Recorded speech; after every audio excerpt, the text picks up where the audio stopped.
Chapter 1 The Crash. Hey Jack, are you okay? Yeah, I am. What's the status, Alex? Just running checks now. Engines are damaged, and the jump drive is foobar. The good news is that the reactor isn't damaged. Our transport, the Genesis, won't be flying anywhere unless we can find resources for repairs. The main problem is that we're no longer in the Milky Way galaxy. What? How? Well, do you remember that rift we hit in subspace? Yeah, I remember, Alex. Well, the rift must have brought us here. It's a different galaxy. Oh, fuck my life. Why was I so interested in traveling the galaxy? Well, Jack, you can blame all the sci-fi shows you watched growing up. Yeah, I know.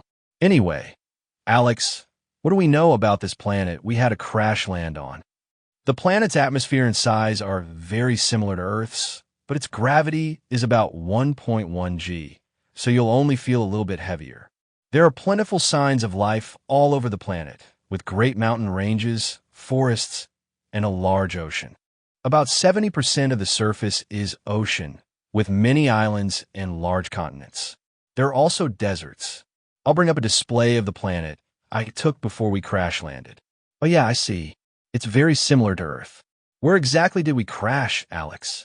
Here, on this continent, about 30 kilometers inland. We seem to be about 12 kilometers from the nearest settlement. Oh, what is it? Is that a village? Jack asked, looking very interested. Yes, it could have around 200 villagers, depending on their family structures and longevity. But it seems that the technological level is roughly medieval, comparable to Earth's history. Oh shit, you mean swords, armor, horse carriages, and all that? Yes, Jack, that kind of stuff. Darn, we need to take a closer look. But first, how are our supplies looking? Well, you have enough food packed for about 3.4 months. 5 atmospheric water collectors, solar-powered. Medical supplies are still intact. 10 full healing rejuvenation injector cartridges. 20 stop bleed spray pack cartridges. 10 bone repair injector cartridges. 10 blood regeneration cartridges. And 10 antibacterial nanobot cartridges. Materials on board: 10 kilograms of graphene, 1,050 kilograms of steel, 125 kilograms of titanium, 245 kilograms of copper, 115 kilograms of silver, 15 kilograms of gold, 2,000 kilograms of biomass, and 5 kilograms of uranium in containment, of course. Okay, and how is our Ranger-class transport vehicle? It's all green, no damage. Are we able to drive it out of the vehicle bay? Yeah, we landed on a flat area with lots of trees and overgrowth. It's great that the hull of the ship is extremely strong. Jack, it would be a good idea to harvest the trees and shrubs that were damaged for more biomass. Also, we should hide the evidence of the crash by leveling the ground back to its original level. Okay, Alex, I'll go down to the vehicle bay and set up some bots for loading the Ranger with supplies, harvesting biomass, and leveling the ground. Oh, Alex, could you print out 3 AI cores for the bots? Yeah, sure. They'll be ready in about 3 minutes. Okay, Alex, I've installed the AI cores into the bot frames. Can you power them up and send them out when ready?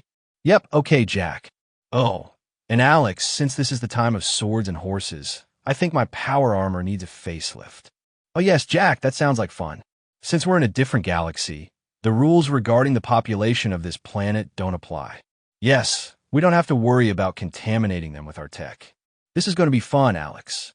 Alex, could you add a little hot rod red to my armor? Nah, just kidding. But gold trim would look very regal, and lots of runes all over, also making them glow a little. Jack, here's a mock-up of the design.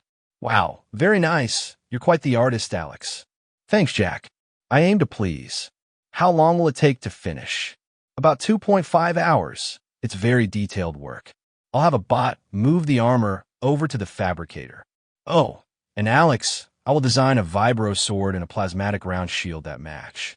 I need you to add the same detail of runes to both when they are designed. Also, have my Reaper Plasma SMG match the look. For you, Jack, that will take about 3 hours. Okay, sounds good, Jack said, smiling.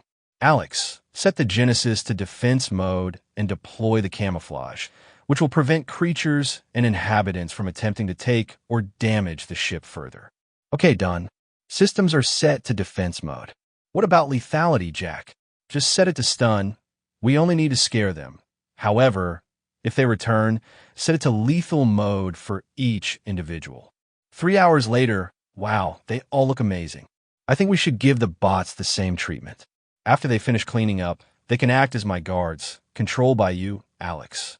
Yes, if you want to look like some lord, but we'll make them less regal and give them some weapons similar to yours. I could pretend to be a young lord looking for a place to call home. Jack, I've been examining the damage that the Genesis sustained in the crash landing. We should be able to repair most of it to make it space-worthy again in a few weeks. We'll only need to gather some resources to compensate for what we lost during entry into this planet's atmosphere at such a high speed when we exited the rift. Okay, Alex, that sounds initially better than I thought. Well, it's time to get something to eat and drink, take a shower, and get some sleep. What's the planet's day-night cycle like, Alex? Oh, the planet has a 25-hour day-night cycle and 2 moons, one red and one gray. Oh, okay, well, good night, Alex. Yeah, good night, Jack. Chapter 2. The next day, Jack looked over at Alex. Good morning, Alex. Anything happened while I was sleeping? Alex responded, Good morning, Jack. No, nothing happened, but the bots should be finished leveling the ground by nightfall. They have already finished harvesting all of the biomass. They collected 8,327 kilograms of biomass. So we have a total of 10,327 kilograms on the ship. Jack nodded. Okay, how long will it take for the bots makeover after they finish their work? Alex replied, That will take about 2 hours for each of the bots. It took 2.5 hours for your armor because it was more detailed and had a larger surface area. So they will be ready in the morning, along with their weapons. Jack considered this. Oh, we'll need one sniper that will use a plasma sniper rifle with a short sword. The other 2 will be swordsmen, each with a plasma assault rifle and a round shield. Alex agreed. Okay, Jack, sounds like a nicely rounded team. It would be nice to create more bots in the future. Jack nodded again. Yeah, that's the plan, after we find more resources. He then looked out the window. We will drive to that village tomorrow, but we don't know their language. Jack asked, Wasn't there a hill near the village? Alex replied, Yes, Jack, there was. It will be a perfect position to study the villagers, and I could learn their language. I will be your translator. Jack nodded. That sounds like a good plan. Alex chuckled. Of course we do, Jack. I've been by your side since your birth. Jack agreed. Yeah, you're my teacher and my friend, Jack said. Oh shit, I need a woman. That's all I'm missing. Someone I can start a family with. And Alex, we can create more copies of you for my children as their companion AIs to guide and assist, just like you've done for me. He paused. Who knows? Maybe there's someone here for me. Alex responded cautiously. That would be nice, Jack. But as you know, I can only guide, not force. It's against our laws. Jack sighed. If I'm in danger and helpless, I trust you can take over and run things on your own, but I know you won't interfere. He then turned to Alex. Oh, Alex, is there something you could do with my voice when you translate? Yes, Alex said. I can modulate your voice if that's what you want. Jack grinned. Yes, Alex, that's exactly what I mean, like having a wind chime chiming every time I talk. Alex hesitated. That might be a bit over the top, Jack. Jack insisted. No, let's give it a try. I just want to sound more ethereal, that's all. Or should I go for something deeper, like Morgan Freeman? Alex processed. Understood. I can adjust the tone accordingly. Hours later, Jack watched as the bots completed their upgrades. Jack, the bots are finished with their work and are currently receiving their upgrades, Alex announced. The renders are done, but they seem to be missing something. Jack examined them. Oh yeah, they look very good. I think I know what they're missing. Try adding a cape, and also create one for my armor. Alex responded, Understood. How does it look now? Jack's eyes widened. Holy shit, that looks perfect. Very nice indeed. All the lords and their men need capes, right? Yes, Alex affirmed. That's true, especially in the Dark Ages. Jack gave a thumbs up. Okay, Alex, make the changes. Jack replied, I will go and ensure we have everything we need and load up my armor with some special tricks. After all, it's an engineering suit melded with an armored power suit that is 6.5 feet tall. Engineering is what I do best, after all. A few hours later, Alex called out, "Oh, Jack, there seems to be a wild animal coming closer to the ship." Jack sat up. "Put up on my holo display, Alex." Alex activated the holo screen. "Damn, looks a bit like a wolf, a very large one. How much do you think it weighs?" Jack asked. "About 150 to 200 kilograms, Alex replied. Jack cursed. "Fuck. The people of this world would have trouble killing these animals with weapons like swords, spears, and arrows." "Okay, Alex, we should test out the stun on the ship's point defenses." "Yes," Alex agreed. "That's a good idea. We need to see if it will be effective." He fired the first shot. Douche, Jack grimaced. "Oh well, it didn't like that. It yelped like a banshee. I'll fire off one more." Douche, the beast dropped, but it was still breathing. "Looks like it will work well," Alex said. "I'll adjust the firing parameters depending on the beast size, so we'll keep firing if they don't retreat after the first shot. If the animals are smart, when they wake up, they'll retreat. If not, they'll receive a fatal shot of hot plasma." Jack stretched. "Okay, I've finished setting up my engineering suit. I'll have some food, a drink, and a hot shower. It's going to be a very interesting day tomorrow." Turning to Alex, he said, "Okay, Alex, I leave it all in your hands while I go to bed. Good night." "Yes, good night, Jack," Alex responded. Chapter 3: The Village. "Good morning, Alex. Any problems last night?" Jack asked. "Good morning, Jack. Yes, some more animals appeared last night. Here's the footage of each one. There were about 2 different species. The first 2 were together. They looked like deer, a male and female, similar to Earth deer, but roughly the size of a horse," Alex replied. "Holy shit, that's around 500 to 600 kilograms. I wonder if they could be tamed?" Jack said, "The next animal is large. I believe it was following the gigantic deer." Alex added, "Holy shit, is it a tiger with horns?" "It's massive," Jack exclaimed. "Yes, Jack, it's likely around 1,000 kilograms, with powerful limbs and enormous claws. It doesn't have any extra limbs like the deer, but it shares many features with Earth creatures, though it's also quite unique," Alex explained. "Your military training will be put to the test. I'm curious how the villagers defend themselves against these beasts.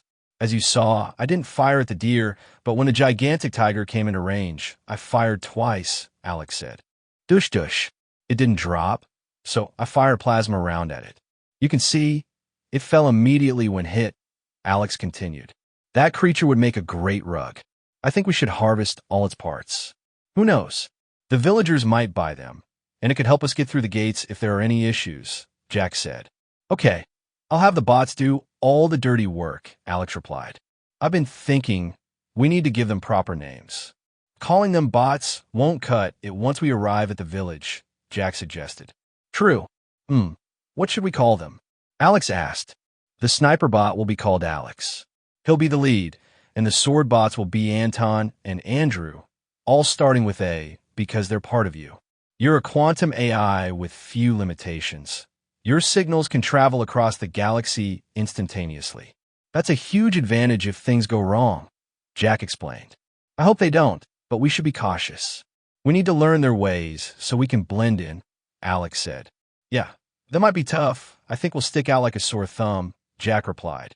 "Our technology will stand out, so we need to be careful not to let them steal it," Alex added. "After the 3 A's finish their task, we'll head to the village," Jack concluded. 1.5 hours later. "Alex, it looks like we are ready to leave. The body parts of the giant tiger are in the freezer, and the non-perishable parts are in a container in the back," Jack said. "Okay, Alex, you will drive the Ranger. Andrew will be the gunner, and Anton will be in the back. I'll take the passenger seat," Jack replied. "Let's go," Jack said excitedly. "What's the estimated arrival?" "I don't see any roads," Jack asked. "Probably in an hour, give or take 30 minutes. There are many trees, shrubs, and tall grass. We'll need to travel east until we find a road, then follow it north," Alex explained. 1 hour and 44 minutes later. "That was rougher than expected.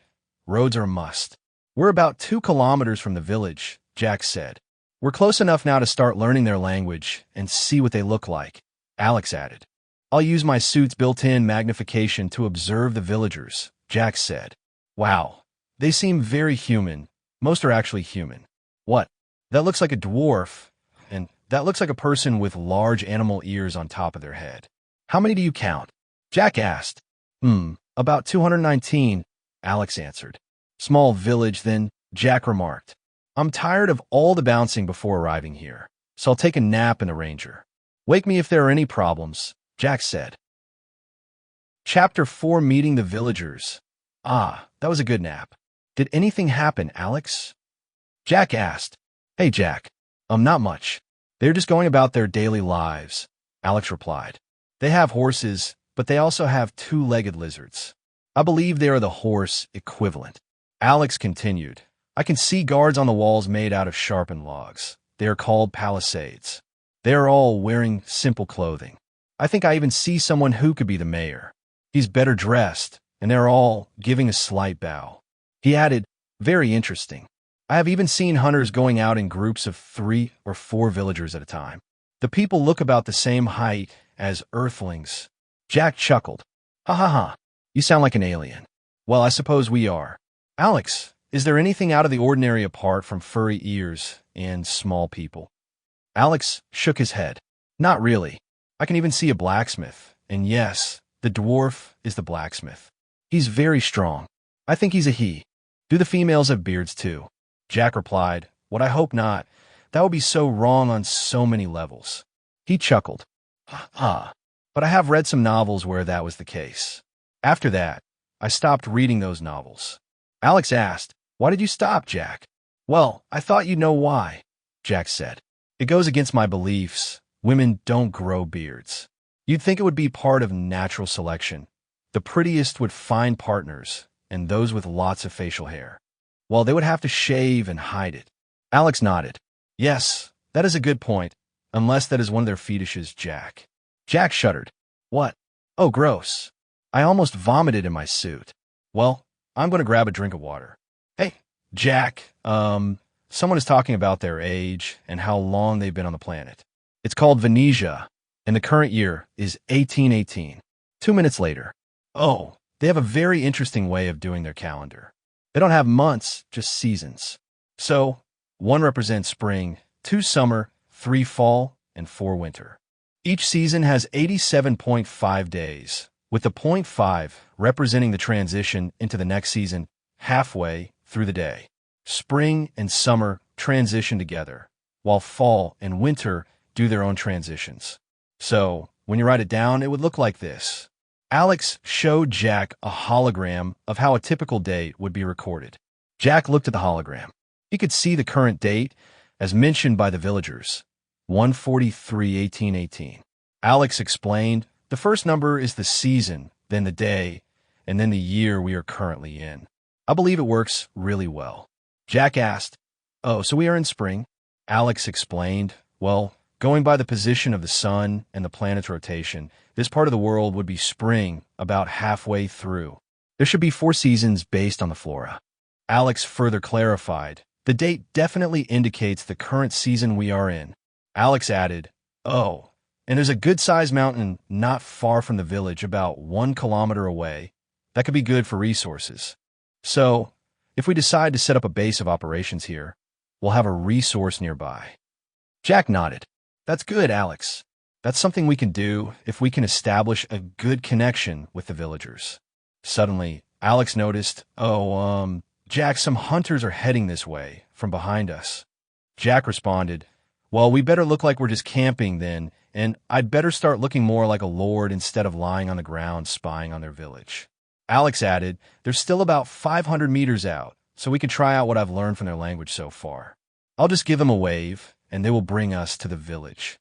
Sounds good, Jack, Alex said. Let's test my voice settings. Testing. How was that? Alex nodded. That was good, Jack. There is something I need to tell you, Jack. Oh, what is it, Alex? Jack inquired. They speak English. What? How is that even possible? Alex continued. Well, it's not exactly the same. Some words are different, so I'll assist you when needed. I'll also help with their weight measurement system, also. Okay, Alex, we will need to investigate this further. They could have arrived here the same way we have. 20 minutes later, the hunters approached Jack and the 3 A's with care and attention, with quite a bit of awe. Trevor stepped forward and said, "Greetings, Sir Knight. I am Trevor, a village hunter, and these three are Elena, Jod, and Drander." Alex responded, "Yes, greetings. I am Knight Alex, and this is my lord, Jack Lawrence. The other two knights are Andrew and Anton." Trevor and the hunters bowed politely. Trevor said, "Oh yes, it is good to meet you, Lord Jack and Knights Alex, Andrew, and Anton." The lord and knights returned a bow. Alex asked, "So, Trevor, how was your hunt?" Trevor replied, "It went well, Knight Alex. We caught 2 horned hares. They taste really good and are the main animals we hunt in these parts. They can be dangerous with that horn on their head. Only the males have them. They use them to fight each other and for protection. We usually attack from cover using bows. Their hides are tough and provide good protection. We use a sedative to slow them down when they receive a nick from an arrow." Alex nodded. "Yes, Trevor, a nice hunt indeed. We have also hunted something, but I believe it actually hunted us." Trevor looked surprised. "Oh, what was it, Knight Alex?" Anton pulled out the hide and said, "I'll show you. Here is the hide, and in this container are the claws and teeth." The hunters looked shocked at the sight of the giant tiger hide. Trevor exclaimed, "You killed this great tiger?" "It would take 20 hunters to take it down, and we would lose a third of our group doing so." "Did anyone die?" Alex responded confidently, "I was the one who killed it, and we didn't even get scratched." Trevor was impressed. "Wow, Knight Alex, you must be a formidable warrior." In a deep, stern, and regal voice, reminiscent of Morgan Freeman, Jack said, "Alex, we need to enter the village before nightfall." "Ah, yes, my lord." "Trevor, can you guide us to the village?" "Why, yes, I can, Lord Jack, Knight Alex." "It will be our pleasure," Trevor replied. Jack suggested, "Well, that would be great, Trevor. We will give you a ride in our carriage. Anton, prepare something for their hunts." Alex ordered. "Yes, sir," Anton said enthusiastically. Knight Anton quickly grabbed a plastic bag for each of their hunts to prevent blood from spoiling their lord's carriage. Alex continued, "Trevor, all of your group will get in the back. Now that we have bagged your hunts, you may take them inside with you." "Thanks, Lord Jack and Knight Alex. This will be something to remember," Trevor said gratefully. They all entered the Ranger and took their seats. While driving, Knight Anton began speaking to the hunters. Each of the A's had a different voice, reflecting their personalities created by Alex. Anton looked at each of them, focusing on Trevor. The hunters were distracted by the interior of the Ranger. "Greetings, Trevor," Anton said. "Ah, yes. Greetings. Knight Anton, was it?" Trevor asked. "Yes, that is correct. We have arrived from the coast, where our ship is being repaired," Anton replied. "Oh, you mean Fog Break Anchorage?" Trevor asked. "Yes, that's it," Anton confirmed. "Our lord was bored and wanted to see what it was like further inland while our ship was being repaired after storm damage," Anton explained. "Ah, yes. Knight Anton, we do have an inn, so you could find a place to rest there. You could also camp inside the village walls," Trevor offered.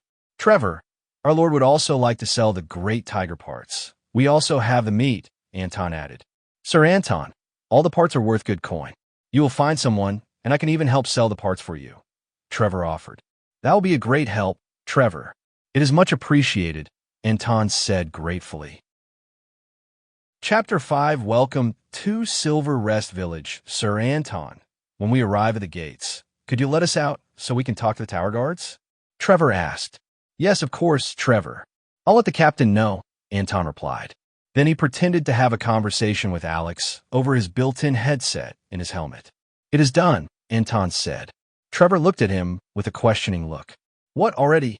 How?" "Trevor, we have certain abilities that would be hard to explain," Anton explained.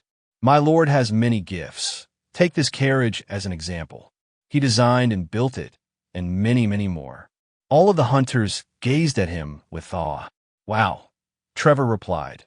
"Lord Jack is very knowledgeable and powerful." "Yes," Anton said. "This is just the surface of what he can do." The Ranger slowed down and stopped. The rear ramp opened. "Okay, everyone, let's get out," Trevor announced. One of the guards in the tower yelled out, "Who goes there?" Oh, is it you, Trevor? Yes, Slade, Trevor answered. I have brought these people who are seeking to trade and possibly stay for some time in the village. I will hand things over to Knight Alex.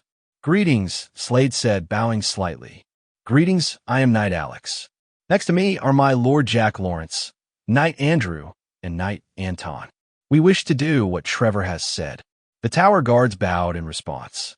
Greetings, Lord Jack and Knights Alex, Andrew, and Anton. Where are you from? Slade inquired. After the Lord and Knights gave a slight bow, Alex continued. We have come from the port city of Fogbreak Anchorage. Our ship is currently being repaired there. Our Lord felt like traveling into the countryside to spend some time. Slade then looked at the Ranger. Is that a magic carriage?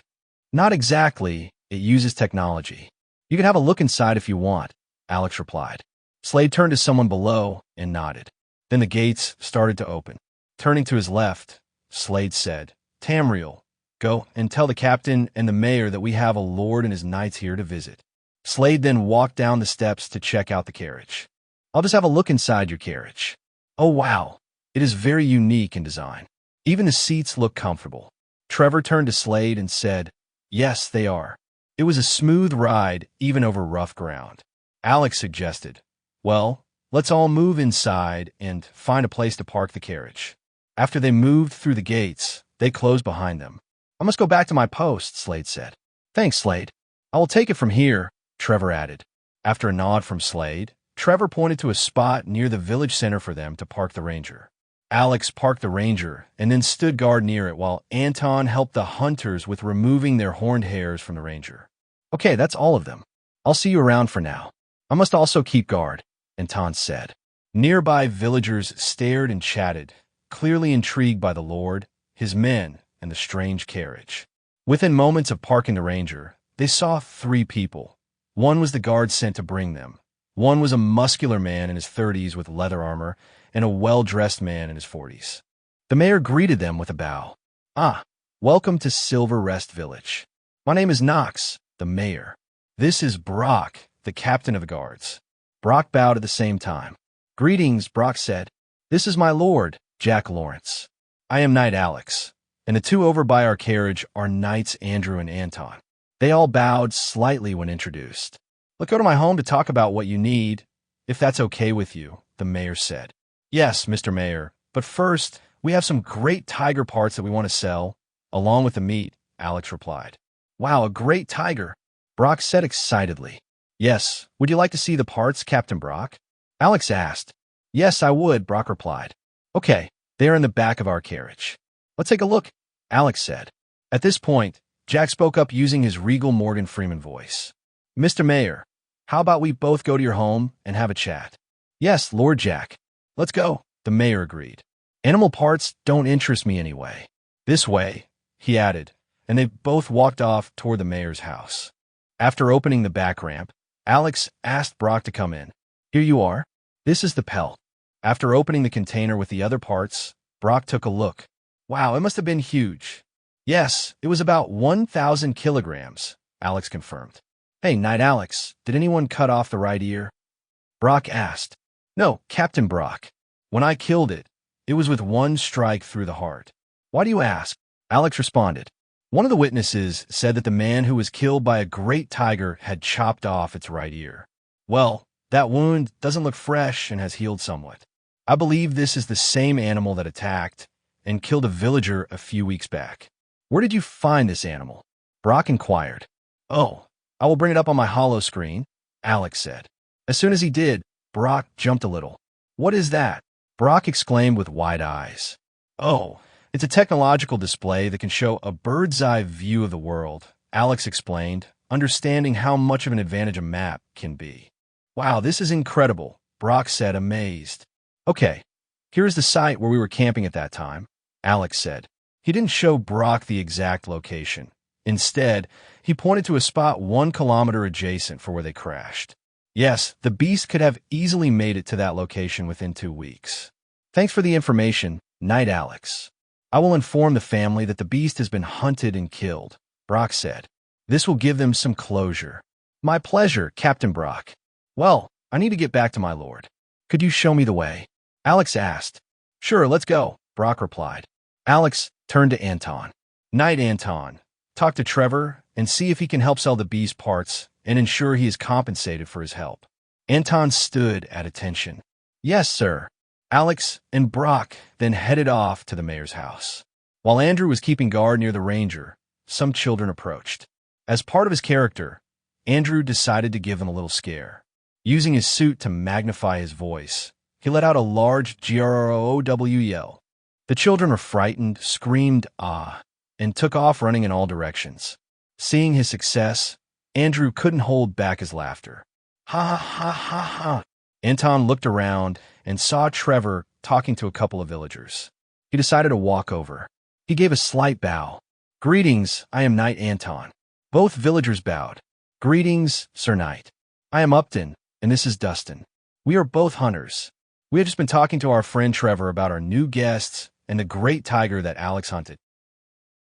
Chapter 6, Making Friends, and some coin. Anton turned to Trevor. Trevor, could you assist me in selling the great tiger parts? Yes, of course, I can help. Upton and Dustin, I will see you later at the inn for a meal and drinks, Trevor said. Upton and Dustin nodded. Okay, Trevor, we will meet you there at the same time as always, Upton replied. Yes, same time as always, Trevor said in response. Well, Sir Anton, let's grab what we can. We will head over to the trading house. They will buy the parts. And after that, we can take the meat and organs to the village butcher, Trevor suggested. They both walked over to the ranger. Trevor, wait here. I will grab a levitator, Anton instructed. What is that, Sir Anton? Trevor asked. You will see. Just wait here for a bit, Anton replied.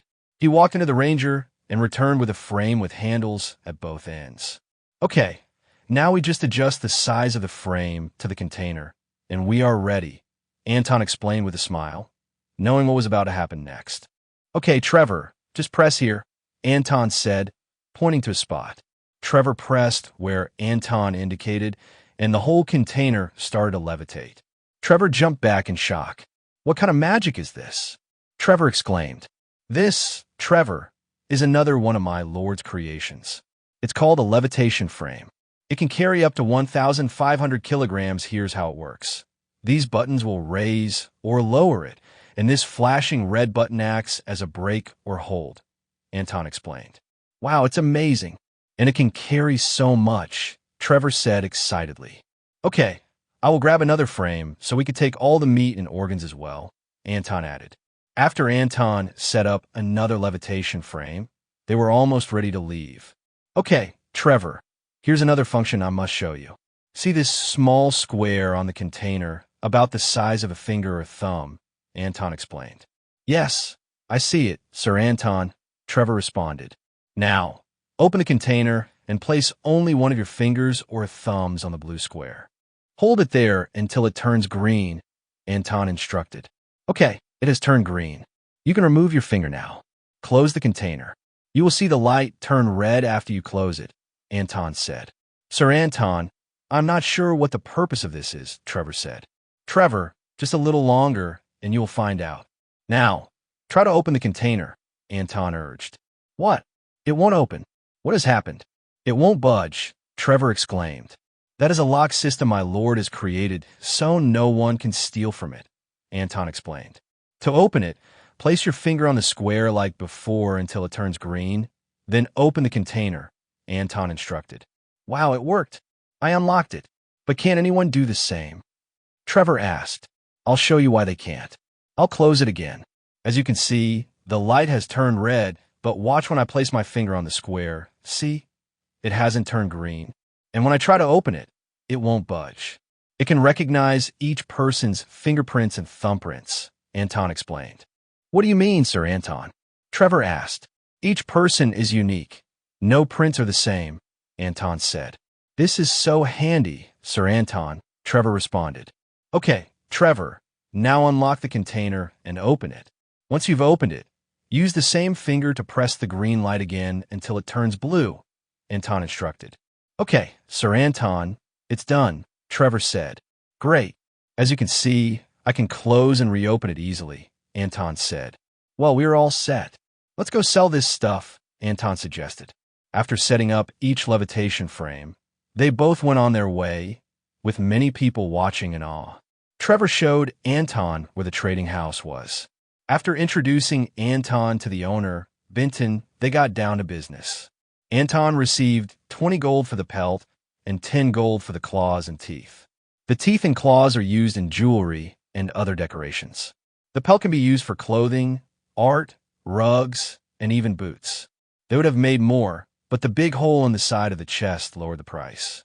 After that, they moved on to the butcher, where Trevor introduced Anton to Harlan, the butcher. He was impressed with how well the meat was preserved and wanted to know how he could get his hands on a fridge. As a fan of a lord, Anton explained how difficult it would be to acquire one, but suggested setting up a meeting with Lord Jack. Anton decided to lend Harlan a fridge if he could offer a better price. Harlan agreed and paid him 14 gold for the meat and the use of the fridge container. The fridge would allow Harlan to sell the meat at higher prices over a longer period. Usually, if the meat wasn't cured, it wouldn't last long and would be sold at a lower rate. Anton impressed him further by demonstrating how the anti-theft system uses fingerprints. Afterward, Harlan thanked them both and said goodbye. After returning to the Ranger and placing the 2 levitator frames and the container inside, Anton turned to Trevor. "Well, Trevor, thanks for your help. You made things easy. This is for you." Anton placed 1 gold coin into Trevor's hand. Trevor was shocked. "What? No, this is too much. It wasn't even hard work with the Lord's gear," Trevor said. "You deserve it, Trevor. You help us a lot, in my opinion. You would offend me if you didn't take it. Besides, you can celebrate with your friends tonight at the inn," Anton replied. With a smile, Trevor said, "Thanks, Sir Anton. I will do as you say." Anton and Trevor both said their goodbyes. Trevor turned and headed off while Anton took up his guard position by the Ranger. Chapter 7 Dinner with the Mayor and a Bathhouse Lord Jack. It is getting late, if you don't mind. Would you join us for dinner? Yes, that would be an excellent idea if I could, replied Jack.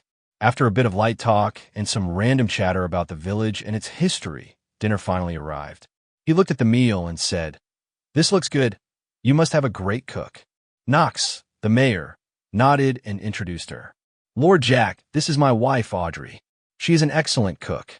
While they were all eating, they continued their conversation about how Jack and his men arrived and what they planned to do while in the village. "Well, that was a great meal. Thank you for the invitation, Mr. Mayor and Audrey," Jack said afterward. They then moved to the living room for more conversation. "Mr. Mayor, I believe we will be spending some time here. I was thinking about buying some land to build my estate on," Jack mentioned. "Oh, that would be great, Lord Jack. Currently, land is cheaper because we need more investors and a larger population. Most young people seek work in larger cities where there are more opportunities," replied the mayor. "There, they can earn a better income." "Yes, Mr. Mayor, this is common across all villages." "What about mining? Did Silver Rest Village have mines before?" Jack asked. The mayor nodded. "Yes, Lord Jack, it did, but the mine has been flooded for many years whenever the snow in the mountains melts. We don't have a way to remove the water or prevent it from flooding again." Jack proposed, "If we could take over the mines, I could remove the water and keep it dry. We could also hire local villagers and implement my designs to boost their output." "Lord Jack, we have about 8 miners who have been farming since the flooding. They will be very happy to have their mining jobs back. This would greatly benefit our village," the mayor said. "Okay, since the village owns the mine, it will be a partnership. How's a 50-50 split sound?" Jack suggested. "All right, we will give it a trial and see how it turns out. As for the land, I will include it for free," replied the mayor. "Just pick any vacant land inside the village walls. Mark out the area with 4 pegs, and we will arrange the paperwork for your lot. Also, each lot pays an annual land tax based on its size," the mayor added. "That sounds great. We will start marking the lot tomorrow," Jack said. "Well, I believe that is all for today. I must get back to my men and find some lodging for the night." After saying goodnight to the mayor and his wife, Jack left as he exited the house, with Alex guarding outside. "Well, Alex, you heard everything. It all starts tomorrow," Jack said. "I think I'll camp in the Ranger. It has bunks anyway." All right, I'm going to get changed and get some sleep. The next day, good morning, Alex, Jack greeted. Yes, good morning, Jack. I took the liberty of preparing some free time, printed 4 white pegs, and had Andrew mark out the lot for our estate, Alex replied. It's only about 5,000 square meters, a good size because with our building tech and equipment, we could also go underground. That's great, Alex. I will create a design for the pumping system to drain the water from the mine, along with some mining equipment, Jack said. We might spend some time camping in the Ranger near the mine. Well, first, I think it's time for a shower. Now, where is that portable camping shower? Jack asked. Jack, I believe Anton put in the storage locker on the left side of the Ranger, Al responded. Oh, okay. I've got it. Alex, let's go find the bathhouse. I have my change of clothes and all my cleaning supplies in my duffel bag. Let's go and show them my design, and I will take a shower. After walking around for about 10 minutes, they finally found the bathhouse. It was a single-story brick building. Here it is. Let's go inside, Jack said. Good morning. Oh, you must be the new lord who's been the talk of the town. My name is Kimberly. It's a pleasure to meet you, Kimberly said, bowing. Good morning, Kimberly. Yes, my name is Jack, and this is Alex, my knight, Jack replied, giving a slight bow. Could you show me around your bathhouse? Yes, of course. Please come this way, Kimberly said, leading Jack and Alex around the bathhouse. There's no hot water. To bathe, you fill a bucket with water from a wooden barrel and dump it over your head and body. It's an effective way to clean yourself, but you'll need soap after the first bucket, then rinse as needed. It's inexpensive, only 10 copper per person and 4 copper per child. We even offer laundry services for 1 copper per item, based on size. Kimberly, I have something to show you, and I believe you'll like what it can do, Jack said as he pulled out the portable camping shower and set it up in a room nearest the entrance. There are 10 rooms, each with an area of 4 meters. Each has a large wooden water barrel, a bucket, hooks on the wall to hang clothing, and a bench seat against the wall. Each door has a lock inside. First, we mount the shower. Let's hang it from one of these hooks, Jack explained. Next, we connect this hose from the water barrel, making sure it's at the bottom. Then, we turn it on by pressing this button. To control the temperature, turn this tap. If the indicator is in the blue zone, the water's cold. In the red, it's hot. In the middle, warm. Then, grab a shower head and press the button to use it. If you press this part, it can be used hands-free with the mounting bracket, which we will provide. That's how it works. After Jack demonstrated, Kimberly couldn't resist trying it herself. Wow, Lord Jack, this could be a huge help for my bathhouse, Kimberly exclaimed. In winter, it would be more bearable. No need to spend large amounts of coin on firewood to warm the water for bathing. What kind of deal are you proposing? How about adding just 4 copper coins for anyone who wants to use it, but children can use it for free if accompanied by an adult, Jack suggested. You, Kimberly, would just give me the 4 copper coins each time it's used, and we'll maintain the system. See this bar with different colors? When it reaches the red area and starts blinking, it's nearly out of power. When the power runs out, it stops working and the lights turn off. Kimberly, without hesitation, agreed. Okay, Lord Jack, you have a deal. Well, it's time for your first customer. What? Where? Kimberly asked. It's going to be me. I smell terrible, Jack said, and they all laughed. After Jack tried to pay and was refused, he walked into the room and took a shower. The portable shower worked perfectly, but when he came out, Kimberly approached him. That smell. It smells like flowers, and it's lovely, Kimberly said. Oh, that's the shampoo and soap I use. I also make them, Jack replied. Kimberly looked surprised. Can you sell some to me? She asked. Oh, yes. I can give you a big discount. Here's the soap, and here's the shampoo, Jack said, handing them over. Wow, they smell wonderful. The shampoo's in a strange container. What's that fluffy cloth in your bag? Kimberly inquired. That's my towel for drying off. To use the shampoo, push down on the top twice. That's usually enough. This product will be very popular with the ladies, as you know. You should try the shampoo next time you bathe, Kimberly. I'll leave the soap and shampoo with you, so you can try them out and think of ways to sell them to your customers. Anyway, thanks for the shower. I'll leave the shower system here, and I'll come back tomorrow to see how things went, Jack said. Thank you. Goodbye, Kimberly, Jack added. Goodbye, Jack and Alex, Kimberly responded. Jack and Alex then walked back to the Ranger. Well, Alex, I need to do some design work. Let me know if anyone needs me, Jack said. Okay, my lord. I'll head over to see the mayor about the lot we marked, so we can start construction as soon as possible, Alex replied. Chapter 8, A New Home and a Date with a Mine. A few hours later, Jack had finished his designs for the water pump and a new shower made specifically for the bathhouse. He then started designing the estate, which would have 3 stories, with the basement also having 3 levels but over a larger area. After completing the designs, he had a drink and set the printer to create 50 soaps, 10 shampoos, and 10 of the new bathhouse showers, along with 20 cell packs. Jack called Alex over their secured line. Hey, Alex, I've finished my designs and set up the prints. How are things going with the mayor? Alex replied, Hey, Jack, it's all done. I'm on my way back with the land title. Jack nodded. Okay, Alex, see you soon. A few minutes later, Alex walked up the back ramp of the Ranger. My lord, Alex reported, I was looking at the print queue and realized there was no pump being printed yet. Jack responded, Yeah, we should check out the mine first and see how bad it is. After that, we can start building. We can use the resource scanner while the flooding is being checked. Jack then asked, How are your hologram faces holding up? They're working well, Jack, and there are no signs that anyone has noticed, Alex replied. Jack nodded. That's good, Alex. People need to see your faces, even if the 3 A's are fake. Alex continued, I'll keep working on the settings on the fly, so our faces will even show micro-expressions under certain conditions. Jack smiled. Nice. That's what I like about you, Alex.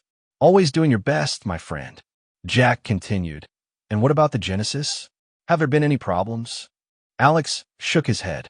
Nothing I couldn't handle, Jack. A few animals got stunned, but they ran off afterward. Jack inquired, And how are the 3 A's handling any issues?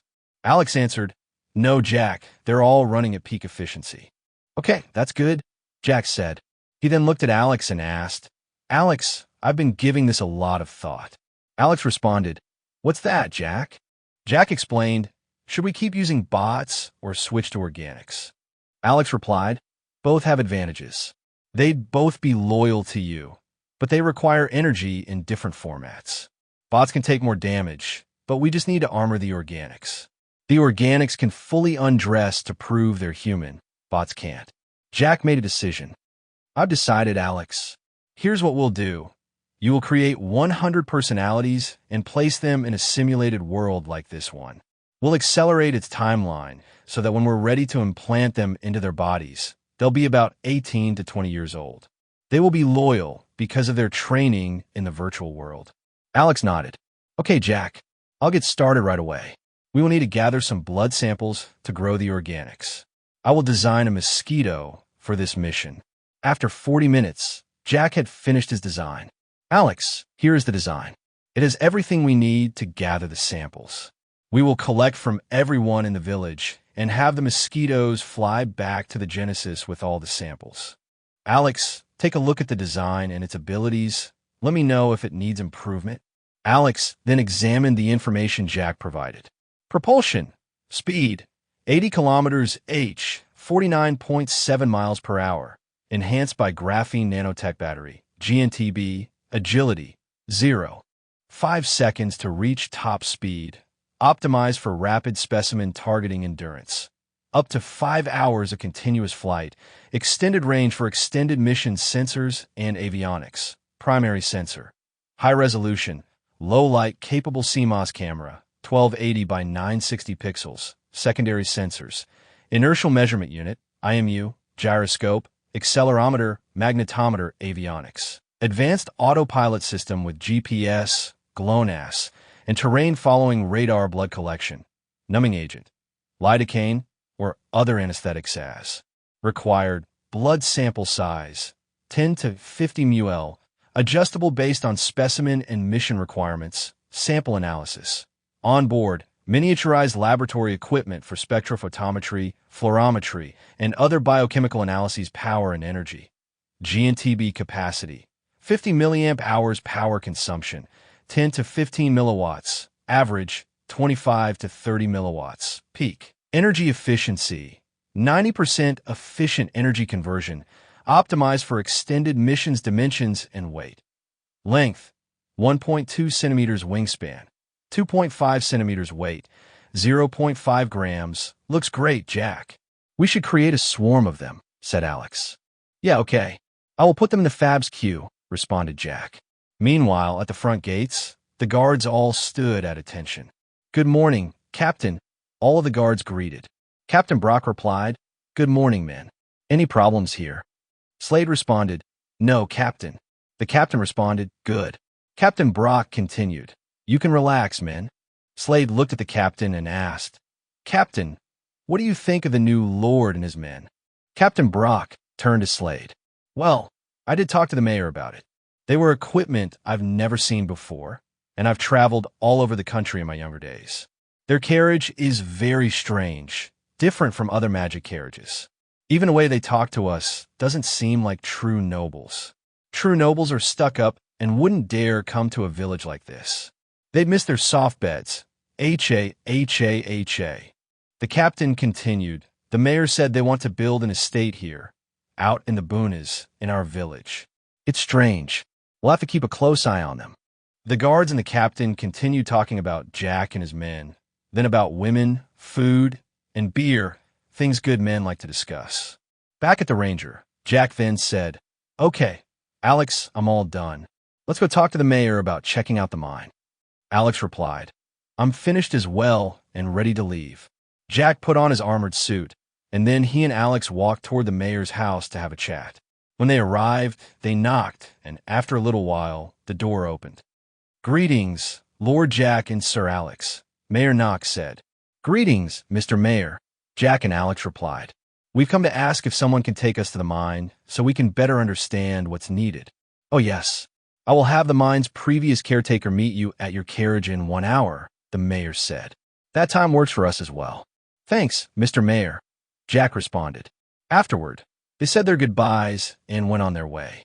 A few minutes later, Jack and Alex were back at the Ranger, waiting for the mine's caretaker to arrive.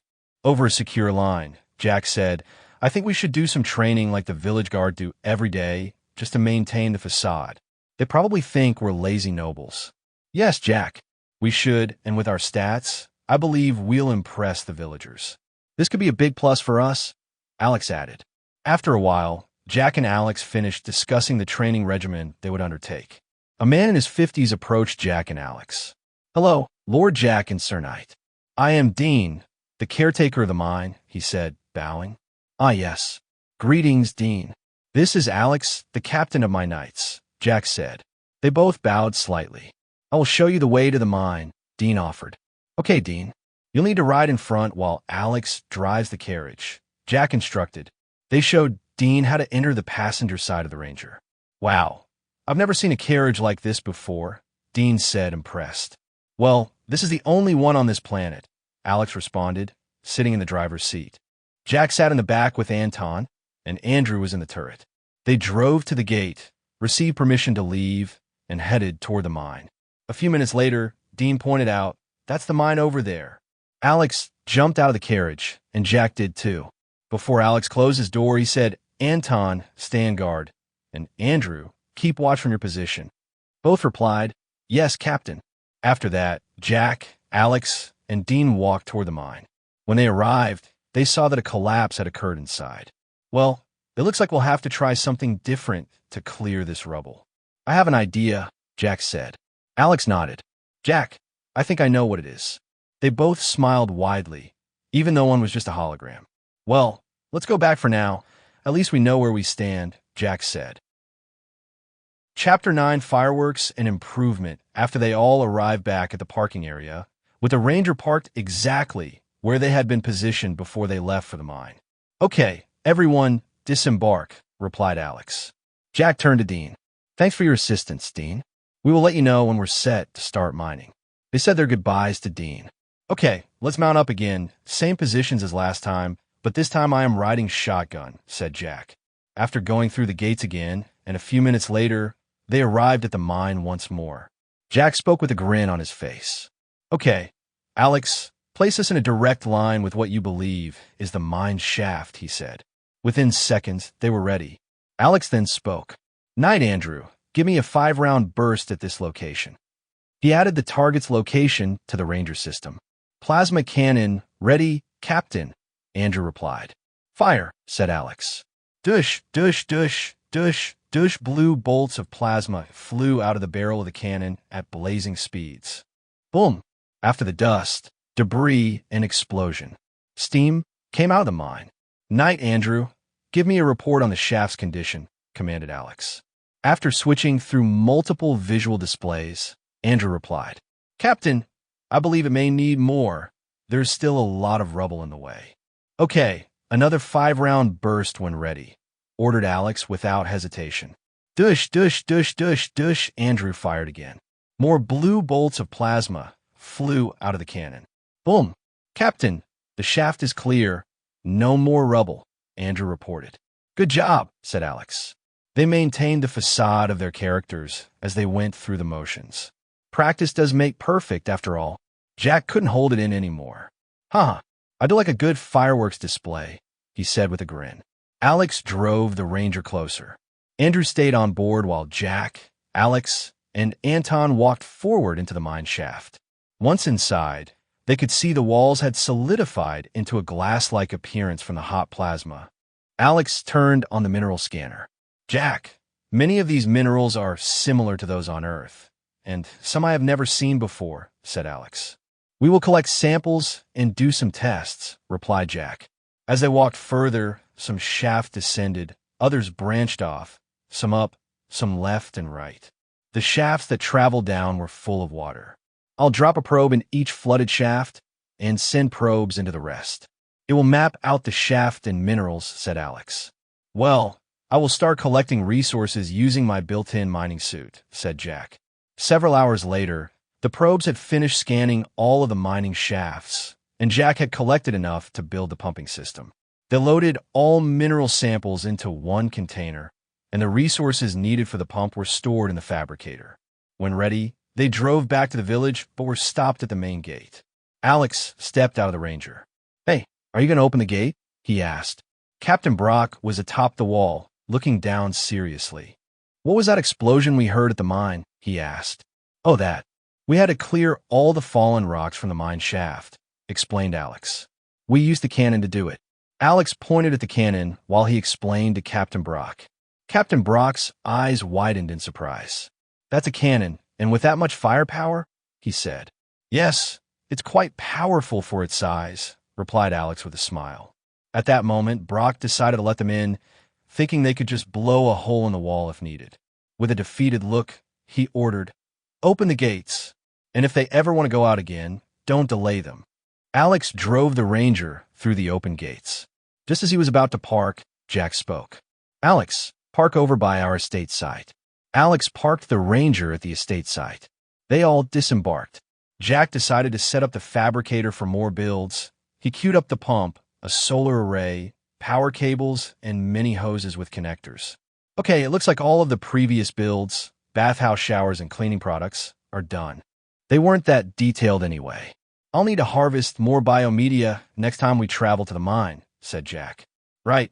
We'll leave Andrew here to look after things while we carry all the new products over to the bathhouse, replied Jack. Within minutes, they placed all items into one large container with a levitation frame and headed off with Anton, pushing the frame. When they arrived at the bathhouse, Kimberly had a huge smile on her face. Jack smiled too, because he knew why. Hello, Kimberly. How is business? Asked Jack with a wide smile. Oh, hello, Lord Jack and Sir Knights. You know how business is, replied Kimberly. Oh, really? Please do tell, said Jack with a cheeky grin. Well, people were hesitant at first because the price was 2 copper, but after I explained how it works and offer the first time free, everyone wanted to try it. Some even waited until that room was free. The soaps and shampoos were a big hit, especially with the ladies. They loved them. They all wanted the soap, and the ladies also wanted the shampoo. I think the men didn't want to smell too feminine, said Kimberly. Excellent. Just as well I brought more, replied Jack. So, Lord Jack, what have you brought me? Kimberly asked with a knowing smile. I've brought you 10 showers built for your establishment, Jack replied with a grin. We also brought 50 soaps, 10 large shampoo bottles, 20 power cells, and a charging port. I'll need to install everything and put a solar panel array on your roof, said Jack, noticing Kimberly's eyes sparkle with gold coins. Wow, so much. What are these power things? Kimberly asked. Remember when I explained the red flashing light on the shower? That indicates it's running out of power and will stop working when the lights stop flashing, explained Jack. Okay, now let's get to work. I'll install all the new showers, show you how to change the power cells, and how to put them in the charger, Jack said as he began installing each shower in the rooms. Kimberly watched with wonder and awe. By the time Jack finished, he had shown Kimberly how to change the cells, where to recharge them, and what each light on the recharger meant. Each shower also had a numbered key card that matched the room, so there would be no mistakes. Jack even numbered the room doors. About 1.5 hours later, Jack was finished. Wow, Lord Jack, thank you so much. This is more than I expected, said Kimberly. It's my pleasure. After all, cleanliness is next to godliness, replied Jack. Wow, that's a beautiful saying. Do you mind if I use it? Kimberly asked. Huh, you may use it as you wish. It's not mine anyway, replied Jack.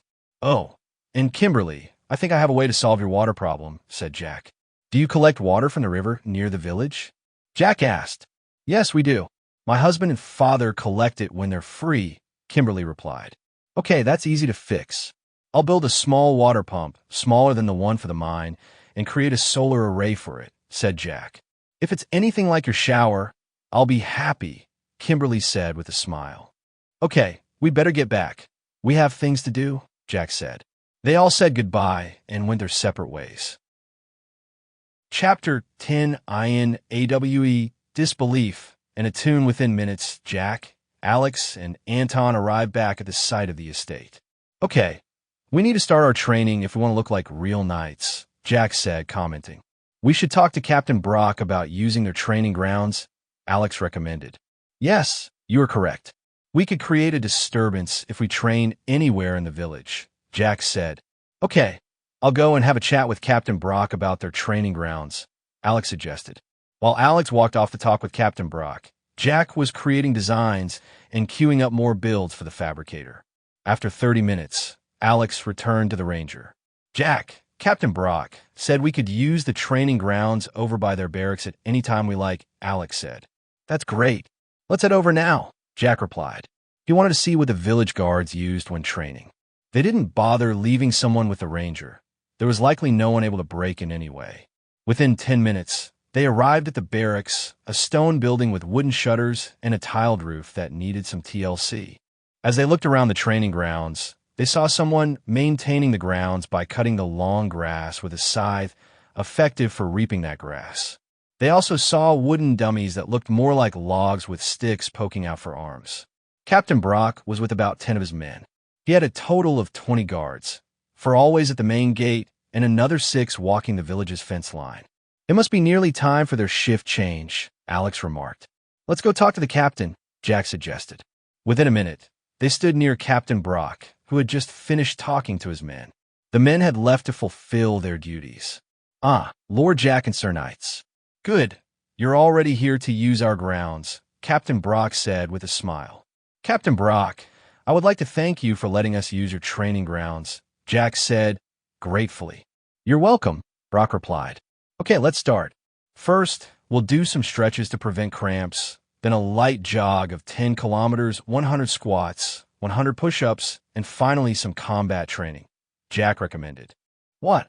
You're going to do all of that with your armor on? Brock asked, surprised. Yes, we are, Jack confirmed. Within 30 minutes, they finished all the exercises and were ready to continue with combat training. Meanwhile, Captain Brock stood there, sometimes in awe and other times in disbelief, because he thought they were out of his league. Captain Brock didn't know that 3 were bots and Jack was using power armor. He didn't know Jack was cheating. Okay, now let's practice on the dummies, Jack said. Everyone pick a dummy. First, let's try our quick strikes. They all lined up 20 meters from a dummy, preparing with their hands on their blades' handles, still in their sheaths. Jack pulled out a gold coin and said, When this coin hits the ground, we strike. He flicked the coin into the air. Their stances changed as they leaned toward their targets. As soon as the coin hit the ground, they moved like a blur. Shing! All of the dummies were cut in half diagonally from hip to shoulder if they had body parts. When Captain Brock saw this, his jaw dropped open. How? How did you do that? A blade can't cut through a log like that. They're too dense. Even an axe would need many chops to cut through, Brock said in disbelief. Jack, smiling, said, Captain Brock, come here. You can use my blade. Jack enabled his blade to recognize the next person who touched it. This would allow activation of its vibroblade when it met the target. Okay, Captain, attack that dummy over there, as if you know it will pass through your target. Don't pull your swing, or you won't get the desired effect, Jack advised. Brock nodded and prepared. He stood 5 meters from his target. Then he launched himself toward the dummy. Shing! He cut through, and the dummy was split in half from hip to shoulder. Wow, this sword is amazing. Where can I buy one? Brock asked, smiling broadly. Oh, I made it, Jack replied, smiling back, knowing he had another customer. Captain Brock looked at Jack with hope in his eyes and asked, Is there any way I could purchase one of these blades, Lord Jack? Jack looked him straight in the eyes. Sure, but won't be cheap. I can give it to you at a discount of 50 gold. Brock winced. Even with the discount, that's 3 months' worth of my wages. But, okay, I'll take it. It's worth the cost. It could save my life someday, and I have some savings. Good. Do you have a preferred type of blade, Captain? Jack inquired. Yes, I prefer a two-handed sword, Brock replied. How about a two-handed long sword? Jack brought up his hollow screen, showing a picture and the dimensions of the sword, and showed Brock. Oh, that's a very nice piece. Can you make that exact sword? Brock asked, eyes gleaming. Yes, I can. It will be ready in 1 week. You can pay me if you're satisfied with the sword, Jack said. After talking with Captain Brock a bit longer about the guards, their equipment, and training, they all said their goodbyes. Jack's group returned to the Ranger. The fabricator will finish printing the pump and its systems in the morning. We'll leave for the mine to set it up. I've also queued a solar array for the pump, which should be finished by the time we assemble the pump and hoses to the flooded shafts, Jack explained. Well, I have some free time, and I need a bath. Hold down the fort here, Alex. I'll go on my own and get a meal at the inn, Jack said. Jack took off his power armor, grabbed some spare clothes and his cleaning supplies, packed them in a sturdy duffel bag, and set off for the bathhouse. Minutes later, Jack arrived at the doorway of the bathhouse. Hello, Lord Jack. Welcome. Kimberly greeted him with a smile. Good afternoon, Kimberly, Jack replied. I'm here to take a shower. Which room can I use? You can use room 5. Here's the key card. Is there anything else you need, Lord Jack? Kimberly asked. Yes, that's all. I'll use my cleaning supplies, Jack said with a smile. Jack went into room 5, locked the door, and started a shower. Several minutes later, Jack walked out carrying his duffel bag, smelling better than before. Kimberly, have there been any problems with anything? Jack asked, grinning. Kimberly smiled. No, everything has worked perfectly. I haven't replaced any power packs yet. Most are over half full. Everyone loves the showers. They can clean themselves more easily because the water flows constantly over them, and their hands are free to use soap, a cloth, and shampoo. Business is doing better than before, thanks to the new soaps and shampoo you provided. That's great, Kimberly. What are you charging for the soaps and shampoo? The bar of soap costs 2 silver and lasts for many showers.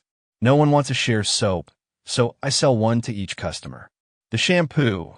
See these bowls. I ask each customer how many pumps they want from the dispenser and charge 1 copper per pump, Kimberly explained, her eyes shining with coins. Those are excellent prices. I did say I'd give you a discount when I dropped off the soap and shampoo. I can sell them to you for about 20 copper per bar of soap. The shampoo holds 1 liter, which should give around 400 to 416 pumps at 2. For milliliters per pump. That's about 20 silver per bottle. How does that sound? Oh yes, Lord Jack, you're correct. I tested it on a new bottle to see what it was worth. I pumped until it was empty and noticed some shampoo was left at the bottom. I opened it up and emptied all of it. I agree, it's a fair price. Could you please make more soap bars? I've already sold out today, just one per customer. Of course, Kimberly. How many do you need? Oh, could you make at least 250 more? Kimberly asked hopefully. Jack agreed to make 250 more bars of soap and promised to drop them off next time. They said their goodbyes. Jack went back to the Ranger, dropped his duffel bag back into a storage container, and turned on its cleaning function after closing the lid. Jack then walked over to the inn to get dinner. When he entered, everyone went quiet. Many didn't know what to expect seeing him. "Hello, everyone. I'm just here to grab some dinner," Jack said. Most people resumed their conversations, joking, eating, and drinking. Jack felt a little better, knowing his appearance wasn't disturbing most. He approached the main counter. "Hello. I'd like to order dinner for myself, and something to drink, please," Jack requested. "Of course, Lord Jack. I'm Zephyrin, the owner. Here is the menu," Zephyrin said, pointing to a blackboard filled with meals and prices. "It's a pleasure to meet you, Zephyrin," replied Jack, smiling. Jack looked at the menu on the blackboard. He saw he could have a main meal with a horned hare, gravy, vegetables, and a side of baked bread. He also ordered an ale. "That will be 2 silver," Zephyrin said. Jack paid. Zephyrin then placed the ale on the counter. "Your meal will be ready in about 20 minutes, Zephyrin said. While waiting, Jack queued up 250 more soap bars through his network to the Ranger. Most of the people at the inn glanced at Jack, not out of hatred but curiosity. Jack continued to talk to Zephyrin about her inn and how long she had owned it. They even talked about the village for a bit until Jack's food was ready. After about 20 minutes, a waitress brought Jack his meal. Jack picked up his meal, and Ale walked over to a round table near the exit and sat down to eat. He quietly ate and drank, thoroughly enjoying the dish. After finishing, Jack looked around and saw an instrument on the wall, something like a lute, very similar to those from Earth. He approached Zephyrin. "Zephyrin, why is that instrument on the wall?" Jack asked. "Oh, that's a fleuret. It's there for anyone who thinks they can play it. No one in our village knows how, though," Zephyrin explained. Jack smiled. "Do you mind if I give it a try?" "Go right ahead. Just don't hurt my ears," Zephyrin said with a cheeky grin. Jack walked over, pulled the instrument from the wall, sat down where he was, took another drink of his ale, and started plucking the strings to tune and test the fleuret. Once he decided on a piece, he started playing softly and slowly, gradually increasing speed and loudness, tapping his foot in time. It was so mesmerizing that everyone around stopped talking, eating, and drinking to watch and listen. They had never heard anything like it before. When he finished, Jack simply walked over, put the fleuret back on the wall, and left the inn smiling. Everyone was still stunned by his performance. When they finally came out of their stunned stupor, they all cheered and clapped. Many villagers would talk about this night for weeks. While smiling, Jack returned to the Ranger to get some sleep. This was the first 10 chapters. Please leave a like and subscribe. I will put out the next 10 chapters when we hit 1,000 views. Thanks for watching.